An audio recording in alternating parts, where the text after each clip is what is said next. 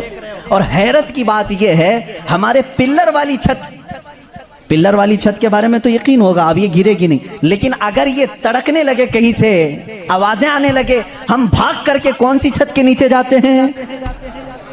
Pillar والی چھت سے. ہم کو خوف لگتا ہے آج کل گر نہ جائے اور پناہ لینے کے لیے اس چھت کے نیچے جاتے ہیں جس کا کوئی پلر ہی نہیں. اللہ کی نشانیاں ہیں اس میں. اللہ رب العزت فرماتا ہے تم دیکھ رہے ہو ان آسمانوں کو ہم نے کیسے قائم کیا ہے. اب اس کی تحقیقات جو آسٹرونومی پڑھے ہوئے ہیں وہ جانتے ہوں گے. علم فلکیات اس کو کہتے ہیں, آسمانوں کا علم. یہ بھی ابھی سب کو پورا حاصل نہیں ہو سکا. جو ہماری نظروں میں نظر آ رہا ہے یہ تو دھواں ہے, بادل ہے. آسمان تک پہنچنے کے لیے پتہ نہیں کتنا سفر. اور اس میں اللہ رب العزت نے ستاروں کے ایک ایسے جھرمٹ کو رکھا ہے. آسمان کتنا چوڑا ہے, کتنا لمبا ہے, گیس کر سکتے ہیں ہم؟ کبھی گیس کریں گے آپ؟ میں صرف ایک حساب بتاتا ہوں. اس آسمان میں اللہ تعالیٰ فرماتا ہے کل فی فلک یسبحون. سورج, چاند, جتنے بھی گیلیکسی کے سٹارز ہیں, تارے ہیں, یہ سب آسمان میں تیر رہے ہیں. اللہ فرما رہا ہے سورہ یاسین کی آیت ہے, یہ سب آسمان میں تیر رہے ہیں, لٹک رہے ہیں. اچھا, جس پر لٹک رہے ہیں ظاہر سی بات ہے وہ بڑا ہونا چاہیے. اب وہ کتنا بڑا ہوگا؟ وہ چھت کی چادر کتنی بڑی جس پہ سورج بھی لٹک رہا ہے, چاند بھی لٹک رہا ہے. ہم نے سائز پوچھا سائنسدانوں سے, سائز پوچھا کہ یہ کتنے بڑے بڑے ہیں جو آسمان میں لٹک رہے ہیں. تو انہوں نے کہا سب سے قریب جو ہمارا ستارہ ہے, سیارہ ہے, زمین سے جو سب سے قریب سیارہ ہے وہ چاند ہے. اور سورج کا کیا حال ہے؟ کہا سورج زمین سے 13 لاکھ گنا بڑا ہے. 13 لاکھ گنا بڑا. اب یہاں ہماری عقلیں ششدر ہو جاتی ہیں, کسی کے پاس کیلکولیٹر بھی نہیں, کتنا حساب کرے. 13 لاکھ گنا بڑا زمین سے, ہمارے تصور میں نہیں آتا. وہ کہاں لٹک رہا ہے؟ آسمان میں. چاند اس سے 50 گنا بڑا ہے زمین سے, وہ کہاں ہے؟ آسمان میں. اچھا اتنا ہی نہیں, یہ گیلیکسی کے اندر سورج سے 50 گنا بڑے اتنے سیارے ہیں کہ جن میں سے صرف ابھی 40% کا دریافت کی جا چکی ہے, باقی 60% ابھی تک سائنسدانوں کو پتہ ہی نہیں. سورج سے 50 گنا بڑے سیارے اور موجود ہیں. پوچھا یہ سب کہاں ہے؟ یہ بھی آسمان میں ہیں. اسی لیے میرے مولا نے فرمایا بے شک آسمانوں کی پیدائش میں اس کی بڑی نشانیاں ہیں. اب میرے عزیزو آؤ, تمہیں اپنے گھر کی چھت ڈالنے کے لیے کتنے دن لگتے ہیں, کتنے ورکر لگتے ہیں, کتنے مزدور لگتے ہیں, کیا کیا اس کے لیے سامان لگتے ہیں, یہ سب تمہیں معلوم ہے جنہوں نے چھتیں ڈالی.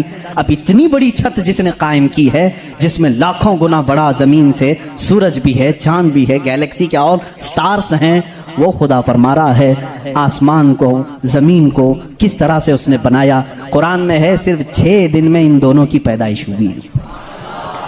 اس سے بھی بلکہ اللہ تعالیٰ فرماتا وَجَعَلَ الْأَرْضَ فِي يَوْمَيْنِ, اللہ نے زمین کو 2 دن میں پیدا فرمایا, آسمان کو. اور اس میں جتنی سجاوٹ ہے, سجاوٹ کیا ہے؟ یہ پورے سمندر کو رب فرما رہا ہے وہ زمین کی زینت ہے, جتنے درخت ہیں وہ زمین کی زینت ہیں. اور آسمان کی زینت کیا ہے؟ چاند ہے, سورج ہے, ستارے ہیں. یہ سب 4 دن میں بنے, کل 6 دن میں ان کی پیدائش ہوئی ہے.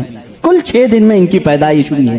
یہاں ہماری دکان نہیں بنتی 6 دن میں, اور وہ خالق کائنات فرما رہا ہے 6 دن میں اس پوری کائنات کے زمین و آسمان کی پیدائش ہوئی. تو کیا یہ اللہ رب العزت کی نشانیاں نہیں ہیں؟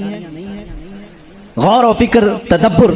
میں اگر سنی ہوئی باتوں پر یقین نہیں آتا کچھ لوگوں کو, کیونکہ وہ سائنس کے ماحول میں آج جی رہے ہیں, وہ ہر بات سائنس کی یقین کے ساتھ مان لیتے ہیں. میں ان سے ہی کہتا ہوں اپنے سائنسدان آقاؤں سے پوچھیں کہ اس زمین کا حجم کتنا بڑا ہے, آخر یہ ٹھہری کیسے ہے اتنے دن تک, یا اب تک قائم کیسے ہے, یہ ہلتی کیوں نہیں ہے. اچھا اس کے بعد رب تعالیٰ فرماتا ہے ہم نے اس زمین کو پانی پر بچھایا ہے. اے اللہ تیرے عجائب قدرت عجیب در عجیب ہیں, کتنے عجیب ہیں. آپ سے میں کہتا ہوں حوض میں یا مسجد کا بھی حوض ہے، جاؤ ایک چادر اس کے اوپر بچھاؤ، ٹاول لے کر کے بچھاؤ، کتنی دیر تک وہ پانی پر کھڑا رہے گا؟ ٹاول چادر اس کی موٹائی کتنی ہے؟ بہت پتلی سی ہے، وہ میں آئے گی، لیکن وہ آپ کے اس پانی پر ٹھہر نہیں سکتی۔ اگر آپ کہیں موٹی چیز میں بچھاؤں، موٹی چیز بچھا کر کے دکھاؤ، کتنی دیر وہ رک سکے گی؟ نہیں رک سکے گی۔ اور یہ اللہ نے قرآن میں فرمایا ہم نے پانی پر زمین کو بچھایا، اور اس کا انکار سائنس بھی نہیں کر رہی ہے۔ سائنس بھی یہی کہتی ہے زمین کو جتنی جگہ سے کھودا جائے پانی ہی ہے۔ ہم بھی تو بورول جو نکالتے ہیں زمین کو کھودنے کے بعد پانی آتا ہے۔ اب پانی پر اس زمین کو بچھایا، رب تبارک و تعالیٰ نے کتنا وزن یہ اٹھائی ہوئی ہے، کتنا وزن اٹھائی ہوئی ہے۔ سب سے بڑا وزن تو ان مشرکین کا ہے جو اس رب کو نہیں مانتے ہیں۔ یہ دھرتی کا بوجھ ان کو کہتے ہیں، یہ سب کو اٹھائی ہوئی ہے۔ پتہ نہیں کتنے کروڑوں ٹن اس پر وزن ہے یہ، لیکن کبھی بھی ہلتی ہوئی نظر نہیں آتی۔ لیکن اس کو بھی قرآن میں اللہ فرما رہا ہے ہم نے اس زمین کو ہلنے سے روکنے کے لیے جگہ جگہ پر پہاڑوں کو میخ بنا کر گاڑ دیا، والجبال اوتادا، اور پہاڑوں کو ہم نے میخ بنا کر گاڑ دیا ہے۔ اب اس کی تحقیق اس زمانے میں نے اپنے پڑھنے کے زمانے میں اس کی ایک تحقیق اپنے استاد کے پاس پڑھی تھی۔ صفا مروہ کے بارے میں اختلاف چل رہا تھا۔ سعودی یہودی حکومت نے صفا مروہ کو پوری طور پر ختم کرنے کی ناپاک کوشش کی، اور الگ سے انہوں نے مسعی بنایا صحیح کرنے کا۔ تو اختلاف علماء میں تھا کہ انہوں نے زیادہ چوڑا کر دیا۔ اسی زمانے میں یہ تحقیق ہوئی پہاڑ جو ہے اس کا وجود زمین پر کیسا ہوتا ہے۔ ان سعودیوں نے کہا پہاڑ ایسا اوپر شیپ میں ایسا ہوتا ہے، ٹرائنگل ہوتا ہے، اوپر سے کونا ہوتا ہے، نیچے چوڑا ہوتا ہے۔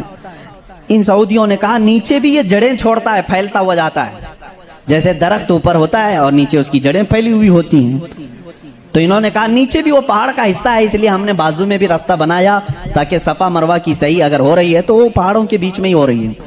میرے استاد گرامی مصر کے ہیں، انہوں نے پوری اس پر تحقیق کے ساتھ کتاب لکھی، چیلنج کیا، کہا پہاڑوں کو اگر کھود کر کے دیکھو ہمارا یقین یہ کہتا ہے، انہوں نے بہت سارے دلائل سے ثابت کیا پہاڑ اوپر سے جو اس طرح کے شیپ کا ہوتا ہے، ٹرائنگل اوپر سے، نیچے وہ جڑیں نہیں چھوڑتا بلکہ اندر جاتے جاتے اور باریک ہو جاتا ہے، اندر باریک ہوتے ہوتے ہوتے بہت پتلا ہو کر نیچے تک جاتا ہے۔ میں نے پوچھا نیچے کتنی اندر تک ہے؟ انہوں نے کہا جو پہاڑ تمہیں اوپر دکھ رہے ہیں یہ پہاڑ کا 1% ہے، باقی 99% پورا نیچے ہوتا ہے۔ یہ پہاڑوں کی اونچائی، یہ پہاڑوں کی جو اونچائی ہے یہ 1% ہے، 99% پورا نیچے ہوتا ہے۔ حیرت میں پڑ گئی، اتنا نیچے پہاڑ ہے؟ کہا یہی تو بات ہے، کیا تم دیوار میں جب میخ ٹھوکتے ہو تو اوپر کتنا دکھتا ہے اور اندر کتنا رہتا ہے؟ 2 انچ کا اگر ہم لے رہے ہیں میخ اور کیل تو اس کا منہ صرف اوپر تھوڑا سا، وہ بھی میں ہوگا، اور 2 انچ تک اندر وہ دیوار میں دھسا ہوا ہوگا۔ اور جب قرآن میں مولا نے فرمایا ہے زمین پر ہم نے پہاڑوں کو میخ بنا کر گاڑ دیا ہے، آج سائنس یہ کہہ رہا ہے کہ پہاڑ 9 گنا نیچے اندر تک موجود ہے۔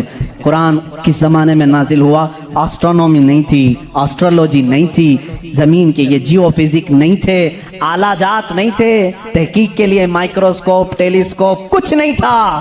اس زمانے میں قرآن زمین کے اندر کی بات بتا رہا ہے۔ یہ عظیم معجزہ ہے قرآن کا میرے عزیزو، اسی لیے قرآن کہتا ہے سوچتے کیوں نہیں، فکر کیوں نہیں کرتے؟ وہی ہے خالق کائنات جس نے اس پورے نظام کو بنا رکھا ہے۔ یہ اتنی نہیں ہے، یہ جو زمینوں میں نظر آ رہی ہیں ان کی تحقیقات کرتے کرتے کئی لوگوں کی زندگیاں ختم ہو گئی۔ کچھ چاند کی تحقیق پر چلے، کچھ سورج کی تحقیق پر چلے، کچھ زمین کی تحقیق پر چلے۔ انسانوں کو بھی اللہ نے یہ علم دیا ہے، یہ عقل دیا ہے۔ یہ جو سائنسدان اپنی تحقیق کر رہے ہیں یہ کبھی یہ نہ سمجھیں کہ یہ ہماری مارے ہوئے تیر ہیں، بلکہ اللہ اپنے بندوں کو خود اتنی سمجھ بوجھ دیتا ہے کہ وہ اس کی نشانیوں کی کھوج لگائیں اور کائنات کو بتائیں کہ کوئی تو ہے جو طاقت اسے چلا رہی ہے، کوئی تو ہے نظام جو اس کی پرورش کر رہا ہے۔ لیکن یہ دھوکہ باز بن جاتے ہیں کچھ لوگ کہ وہ تحقیق کر کے سمجھ تو جاتے ہیں لیکن بعد میں جب ان کو علم ہوتا ہے کہ اس کے پیچھے کوئی طاقت ہے وہ بتا نہیں پاتے، اس لیے کہ کفر ان کے دلوں میں رچ بس چکا ہے۔ آپ کو ایک اور سائنس کے اسٹوڈنٹس کے لیے بھی یہ بات ہے، آپ کو معلوم ہے یہ ستارے جو ہیں سیارے ہیں یہ اپنی عمر مکمل کر کے ابھی کی بات ہے، یہ سائنس ایک بڑے سائنسدان نے اور ناسا کے لوگوں نے بھی جو خلا پہ جاتے ہیں اسپیس پہ، ان لوگوں نے یہ بات پیش کی کہ ستارے جتنے بھی ہیں گیلیکسی میں، اس میں سے کچھ کی عمر ہزاروں سال کی ہوتی ہے، لاکھوں سال کی ہوتی ہے. جب ان کی عمر مکمل ہوتی ہے تو یہ ایک جگہ جا کر کے ٹوٹ جاتے ہیں، داخل ہو جاتے ہیں، جن کو بلیک ہول کہا جاتا ہے. بلیک ہول کیا ہے؟ سائنسدان کہتے ہیں اس کی تحقیق ابھی تک نہیں ہو سکی. ایک بہت بڑا سوراخ ہے، بہت بڑا سوراخ، جس میں یہ ستارے جا کر کے ختم ہو جاتے ہیں، ان کی زندگی یہاں ختم ہوتی ہے. کہیں یہ باتیں آپ کو سوکھی تو نہیں لگ رہی ہیں؟ آج بہت ہی زیادہ سائنس بول رہے ہیں. ضرورت اس لیے ہے میرے عزیزو، میں اپنے دین کو ان لوگوں کے سامنے رکھنا چاہتا ہوں جو صرف سائنس کو اپنا خدا سمجھتے ہیں. آؤ قرآن پڑھو، قرآن اس کی بنیادیں تمہیں دے گا سائنس کی. بلیک ہول کیا ہے سائنسدان نہیں بتا سکے، جبکہ ان کے پاس اب بڑے بڑی مشینیں ہیں. یہ جو ناسا کے لوگ خلا میں جاتے ہیں، ایک ایک سال تک کے لیے چلے جاتے ہیں، کئی مہینوں کے لیے چلے جاتے ہیں اور تحقیقات کر کے لا رہے ہیں. چاند پر انہوں نے کیمرے لگائے اور وہاں کی تصویریں یہ بھیجنے کی بات کر رہے ہیں، لیکن پھر بھی بلیک ہول معلوم نہیں. میں اس محمد الرسول اللہ صلی اللہ علیہ وسلم کی بات کر رہا ہوں جو کسی بھی سائنسدان کا شاگرد نہیں، جو کسی استاد کے پاس بیٹھا نہیں. اس رسول پاک کی زبان سے قرآن کی آیت نکلی سورہ واقعہ کی. اللہ فرماتا لا اقسم بمواقع النجوم انہو لقسم لو تعلمون عظیم. اللہ فرماتا قسم ہے اس جگہ کی جہاں جا کے ستارے ٹوٹ جاتے ہیں، بے شک اللہ رب العزت کی اس میں بڑی شان ہے اگر تم سمجھ سکو. آسٹرونومی کو قرآن بتا رہا ہے کہ بلیک ہول ہیں، مواقع النجوم ان کو کہا گیا ہے، جہاں ستارے جا کر فنا ہوتے ہیں. عزیزان گرامی، یہ تکلیف صرف ہماری ہے کہ ہم نے قرآن عظیم کو اس لیول کے اعتبار سے پڑھا نہیں. سائنس کے لیے جو لوگ MBBS کر رہے ہوں گے یا پھر انجینئر بن رہے ہوں گے، ان سے بھی میں یہ دعوت دیتا ہوں کہ قرآن کو بھی کبھی اس اینگل سے پڑھ کر کے دیکھو. اس کی نشانیاں اتنی عظیم ہیں، میں سمجھتا ہوں کہ تمہیں پھر کہیں ادھر ادھر منہ مارنے کی ضرورت نہیں. معرفت خداوندی اسی سے حاصل ہو جائے گی. غور و فکر کرو، تمہیں اسی سے اللہ رب العزت کی معرفت حاصل ہو جائے گی. کوئی تو ہے خالق. امام اعظم ابو حنیفہ رحمۃ اللہ تعالیٰ علیہ کے پاس ایک دہریہ، اس زمانے کے بھی جو ایتھسٹ ہوتے ہیں، ایتھسٹ سمجھتے ہیں، ایک نیا یہ چلا ہوا، نیا نہیں ہے پرانے ہی ہیں، نام نیا لگتا ہے، ملحد ہیں یہ. ایتھیزم بہت سارے لوگ وہ اپنے دین، اپنا ریلیجین کے جگہ پر یہ لکھتے ہیں، آپ دیکھ لینا ان کو. ایتھیزم آپ مسلم لکھتے ہیں، کچھ لوگ ہندوازم لکھتے ہیں، کچھ لوگ کرسچینٹی کہتے ہیں، کچھ جیوز ہوتے ہیں، لیکن کچھ ہیں جو ایتھیزم، ایتھسٹ ہیں. ایتھسٹ کا مطلب کوئی خدا نہیں، کوئی دین نہیں، کوئی مذہب نہیں. یہ بیچارے آوارہ لوگ ہیں، یہ لاوارث لوگ ہیں جو اس طرح سے کہہ رہے ہیں. اب ان کی بات میں آپ کو بتاؤں، ایتھیزم. اس طرح کا ایک ایتھسٹ امام اعظم ابو حنیفہ کے پاس آیا، اس نے کہا خدا ہے؟ تم بار بار خدا کی بات کرتے ہو، مجھے تو نہیں لگتا، کوئی نہیں ہے. اگر ہے تو دکھتا کیوں نہیں؟ بہت ساری چیزیں ہیں ایسی، آپ نے سمجھایا جو دکھتی نہیں لیکن ہے، بہت ساری چیزیں. اس نے کہا ایسی کوئی چیز نہیں ہے جو ہے اور دکھتی نہیں. آپ نے اس کو ایک تماچا لگایا، ڈھیلا اٹھا کر کے مار دیا. اس نے کہا میں سوال کیا تم نے مار دیا. کہا کیا ہوا مارا؟ کہا درد ہو رہا ہے. کہاں ہے درد؟ ہو رہا ہے، دکھتا نہیں ہے لیکن احساس ہے. بہت ساری چیزیں ایسی ہیں جو دکھتی نہیں ہے لیکن ہے، ان کا وجود ہے. بہرحال آپ نے اس کو جواب کیا دیا؟ کہا سنو، میرے ساتھ آج ایک بڑا عجیب واقعہ پیش آیا. میں سمندر کے کنارے گیا تھا، میں نے دیکھا ایک کشتی کو، اور وہ کشتی کی تعجب خیز بات یہ تھی کہ وہ اکیلے چل رہی ہے، کوئی نہیں چلا رہا. سامان خود سے وہ لاد لیتی ہے اپنے اوپر اور چل پڑتی ہے سیدھے راستے پر. پھر تھوڑی دیر کے بعد ساحل پر آتی ہے اور اپنا سامان خود ہی اتارتی ہے. پھر جیسے ہی وقت ہوتا ہے پھر چل پڑتی ہے. کوئی کشتی بان نہیں، کوئی ملا نہیں، کوئی کیپٹن نہیں، اس کے اندر سواری بھی نہیں، خود سے سب چل رہی ہے. یہ اس دور میں امام اعظم کہہ رہے ہیں جب الیکٹرانک دور نہیں تھا. آج کے لوگ ہو سکتا ہے یقین کر لیں الیکٹرانک کشتی ہوگی، ہو سکتا ہے کوئی اس کو الیکٹرانک مشین چلا رہی ہوگی. ایسا نہیں ہے، اس زمانے میں کوئی اس چیز کی ایجاد نہیں تھی. اس نے کہا کیا پاگل پن کی باتیں کر رہے ہو، کس کو بنا رہے ہو تم؟ کیا ایسی کوئی کشتی ہے جو خود سے سامان بھی اتارتی ہے اور چڑھا بھی لیتی ہے اور چلنے بھی لگ جاتی ہے؟ امام اعظم ابو حنیفہ رحمۃ اللہ علیہ نے فرمایا اتنا تیرا دماغ چلتا ہے کہ کوئی کشتی سمندر پر بغیر چلانے والے کے نہیں چلتی، یہ پورے دن اور رات کا نظام اور لوگوں کی موت و حیات کا نظام، زمین سے پودوں کو نکالنے کا نظام، برابر وقت پہ موسم کے آنے کا نظام بغیر کسی کے چلائے کیسے چل سکتا ہے؟ کبھی اس میں تاخیر تم نے دیکھی؟ کبھی تم نے یہ دیکھا کہ رات ہوئی ہی نہیں؟ کبھی تم نے دیکھا کہ دن ہوا ہی نہیں؟ وہ اپنے وقتوں پر ساری چیزیں چلا رہا ہے۔ عزیزان گرامی، ان تمام چیزوں میں ایک نشانی ہے اس کے وجود کی۔ اسی لیے اللہ رب العزت نے سورہ اخلاص میں یوں فرمایا قل هو اللہ احد، اے محبوب آپ فرما دے وہ اللہ ایک ہے۔ اب ایک ہونے کی نشانیاں بھی بہت ہیں، ایک ہونے کی نشانیاں بھی بہت ہیں۔ ہم بچپن میں پڑھتے تھے، ہمارے پاس ایک ہمارے والد کتاب پڑھاتے تھے، اس میں ایک سوال ایک بوڑھی عورت سے کسی نے کیا تھا کہ بڑی بھی تم نے اللہ کو ایک مانا ہے؟ کہا ہاں بالکل۔ وہ چرخہ سیلتی تھی، چرخہ جس میں کپڑے سلے جاتے ہیں۔ مولوی صاحب نے پوچھا کیا دلیل ہے کہ کوئی نظام کو چلا رہا ہے، کوئی ہے خدا؟ اس نے کہا میری مشین یہ سب سے بڑی دلیل ہے میرے لیے۔ کہا کیسے؟ کہا یہ جو چکر کاٹتی ہے مشین، جب تک میں پاؤں ہلاتی نہیں یہ چرخہ چلتا نہیں۔ یہ نظام شمسی پورا بغیر کسی کے چلائے کیسے نہیں چلتا؟ کہا اچھا ٹھیک ہے، بڑی عقل مند عورت ہے، مشین کو ہی اللہ کی نشانی سمجھ لیا تو نے۔ اس عورت سے انہوں نے دوسرا سوال کیا، اچھا چلو ٹھیک ہے کوئی تو ہے چلانے والا، یہ کیوں کہتی ہو کہ وہ ایک ہی ہے؟ کہا چلو ٹھیک ہے اس کی بھی نشانی میری یہ مشین ہے، اس کی نشانی بھی میری یہ مشین ہے۔ کہا کیسے؟ کہا چلو میں ادھر سے چلاتی ہوں تو ادھر سے چلا، بیٹھ جا میرے سامنے، میں ادھر سے چلاتی ہوں تو ادھر سے چلا، پھر دیکھتے ہیں کپڑے کی حالت کیا ہوتی ہے۔ کپڑا جو ہے ہو سکتا ہے لیڈیز کی بجائے جینز کا ہو جائے، جینز کی بجائے لیڈیز کا ہو جائے، کچھ کا کچھ بن جائے۔ کیوں؟ انہوں نے کہا بات تو صحیح ہے۔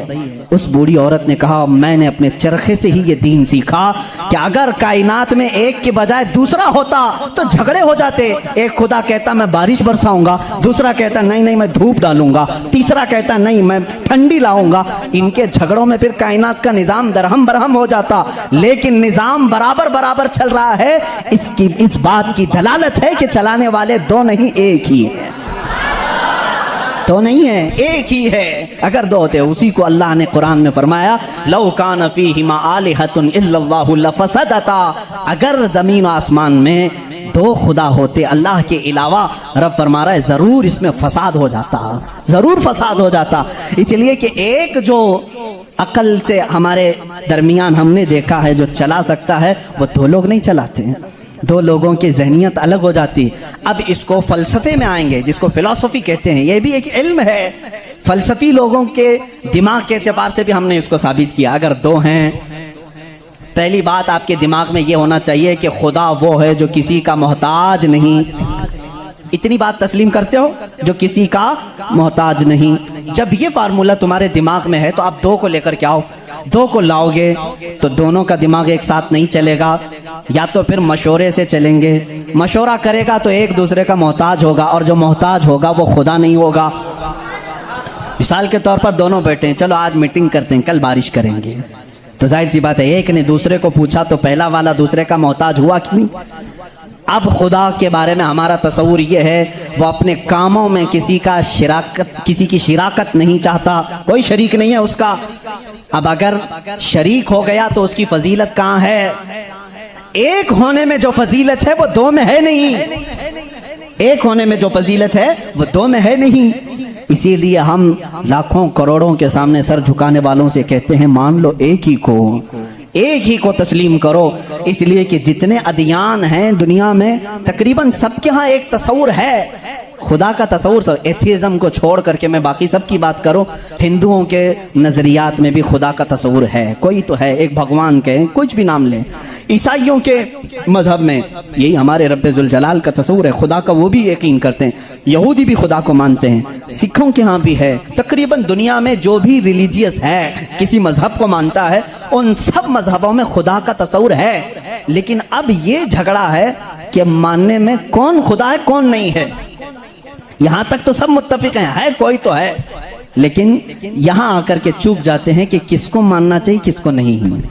اس لیے میرے عزیزو، اسلام نے وہ نشانیاں رب ذوالجلال کے واحد ہونے کی اور اس کے طاقتور ہونے کی رکھی ہیں جس کو آج تک دنیا انکار نہیں کر سکی، اور قرآن کے اس معجزے کو آج تک کوئی چیلنج نہیں کر سکا۔ میں سائنسدانوں سے بھی کہتا ہوں، آپ کو ایک بات یہ بھی میں بتا دوں، ابھی 18ویں صدی کی بات ہے، 18ویں صدی میں امریکہ کا سفر کرنے والے ایک سائنسدان نے ایک نئی چیز کا انکشاف کیا. اٹلانٹک اوشین میں یا سمندر کے ایک حصے میں ایک ایسی جگہ ہے جو بالکل ہی ڈارک ہے, ڈارک سپیس اس کو کہتے ہیں, یعنی وہاں روشنی بالکل نہیں, سورج کی ایک کرن بھی وہاں نہیں آتی, اتنا وہاں پر اتنی وہاں تاریکی ہے. یہ کب؟ 18ویں صدی میں, یعنی آج سے 200 سال پہلے کی بات ہے. اس نے انکشاف کیا, دنیا کو بتایا میں نے ایک ایسی جگہ دیکھی بہت ہی ڈارک ہے, بہت اندھیرا ہے.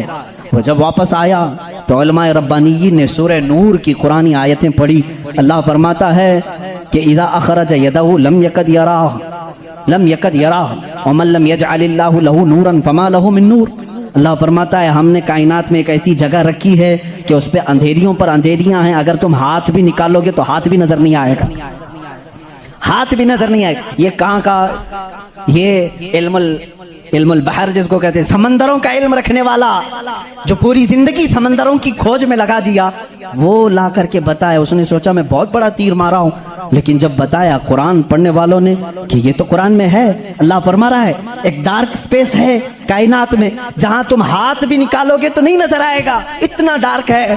وہ سٹپٹا گیا, پریشان ہوا, میں اس کی تحقیق کروں گا. یہ قرآن میں آئی کیسے بات؟ سب سے پہلا دنیا کا میں انکشاف کرنے والا ہوں, میں اس کو سب کو بتانے والا پہلا فرسٹ آدمی میں ہوں. یہ پہلے سے کہاں سے آ گئی قرآن؟ پھر وہی 2 باتیں میں بتاتا ہوں میرے عزیزو. اس کو بھی یہی جھٹکا لگا کہ یہ قرآن اس زمانے میں نازل ہوا جب سائنس کا وجود نہیں تھا, اور اس پر نازل ہوا جس کو دنیا میں کسی نے سکھایا نہیں تھا. بعد میں پھر اس نے یہ سوچا شاید ہو سکتا ہے پروفیٹ محمد صلی اللہ علیہ وسلم سمندروں کا سفر بہت کرتے ہوں گے, ان کے سمندروں کے سفر میں شاید کبھی یہ جگہ آ گئی ہوگی, اس لیے انہوں نے اپنے من سے قرآن میں یہ لکھ دیا ہوگا. اس نے یہ نتیجہ نکالا. لیکن دوسرے ہی دن اسے پھر بڑا جھٹکا یہ لگا کہ جب سیرت مصطفیٰ پڑھا اس نے, اللہ اکبر, حضور کی 63 سالہ زندگی میں آپ نے ایک مرتبہ بھی سمندر کا سفر کیا ہی نہیں. یہ بہت بڑا جھٹکا لگا کہ وہ محمد صلی اللہ علیہ وسلم کبھی پوری زندگی میں سمندر کا سفر کیے ہی نہیں. میرے عزیزو, اس بات میں غلط فہمی میں نہ آنا کہ وہ سمندروں کو نہیں جانتے تھے. وہ معراج کا سفر کرنے والا رسول سمندروں کو ضرور جانتا ہے, لیکن یہ حکمت الہی تھی کہ کبھی سمندر کے سفر کرنے کا اتفاق نہیں ہوا. اب اسے جھٹکے بھر جھٹکا یہ لگا جو کبھی سمندر کو گیا ہی نہیں, وہ اگر اٹلانٹک اوشین میں موجود ڈارک سپیس کو بتاتا ہے تو ضرور وہ اپنے پیٹ سے نہیں بتا رہا ہے, وہی اس کو بتایا ہوگا جس نے ڈارک سپیس بنایا ہے. یہی اللہ رب العزت کے وحدانیت کی نشانیاں ہیں, اس کے وجود کی نشانیاں ہیں. قرآن پڑھو, اس میں بہت ساری چیزیں. جنہوں نے یہ انکشاف کیا کہ کچھ سمندروں میں ایسے اللہ رب العزت نے بنایا ہے, وہ بھی آپ کو مل جائیں گے. 2 سمندر ملتے ہیں اور دونوں کا رنگ الگ ہے, ایک سمندر نیلا ہے, ایک سمندر پیلا ہے, دونوں کا ٹیسٹ بھی الگ ہے, ادھر کا میٹھا ادھر کا کھارا نمکین ہے, لیکن وہ بہت دور تک ملتے ہوئے جاتے ہیں. لیکن اس کا پانی اس میں نہیں آتا, اس کا پانی اس میں نہیں آتا. کیوں نہیں آتا؟ اللہ فرماتا مرج البحرین یلتقیان, مرج البحرین یلتقیان بینہما برزخ لا یبغیان فبأی آلاء ربکما تکذبان. اس رب ذوالجلال نے فرمایا ہم نے 2 سمندروں کو بہایا ہے, دیکھنے والوں کو ایسا لگتا ہے کہ یہ مل گئے ہیں, لیکن ہم نے اس میں نہ دکھنے والی ایک ایسی دیوار بنائی ہے کہ اس کا پانی اس میں نہیں ملتا, اس کا پانی اس میں نہیں ملتا. یہ بھی کون سے رسول کی زبان سے اللہ تعالیٰ بتا رہا ہے لوگوں کو, جو رسول کبھی سمندر کا سفر کیا ہی نہیں. اس رسول کی زبان سے اللہ نے 2 سمندروں کے ملنے کی بات کی. سائنسدانوں, اب تو تمہیں ماننا ہی چاہیے کہ قرآن رسول کا اپنا بیان کیا ہوا کلام نہیں ہے, اسی کا یہ کلام ہے جس نے سمندروں کو اس طرح پیدا کیا. کائنات میں بہت ساری چیزیں ہیں میرے عزیزو. قرآن اللہ رب العزت کا یہ کلام اتنی ہی نہیں, یہ تو بڑی بڑی نشانیاں میں نے کہا. اگر اس کی معرفت, اس کی کھوج میں لگ جاؤ گے تو زندگی تمام ہو جائے گی. میں تو کہتا ہوں اللہ نے ایک بات یہ بھی فرمائی ہے تمہارے لیے, وَفِي أَنفُسِكُمْ أَفَلَا تُبْصِرُونَ. اللہ فرما رہا ہے تم ادھر ادھر نشانیاں ڈھونڈ رہے ہو, ہم نے تمہاری ذات میں اپنی نشانیاں رکھی ہیں, تم نہیں دیکھتے؟ تمہاری ذات میں ہماری نشانیاں ہیں, تم نہیں دیکھتے؟ اتنی نشانیاں ہیں, اس کے لیے آپ کو کئی علوم پڑھنے کی ضرورت ہے. ظاہر سی بات ہے انسان کے ایک ایک پارٹ پر جو ریسرچ کرتا ہے وہ اپنے وقت کا ایک بڑا ڈاکٹر بنتا ہے. خالی صرف دل پر جس نے ریسرچ کیا وہ کارڈیالوجی ہے,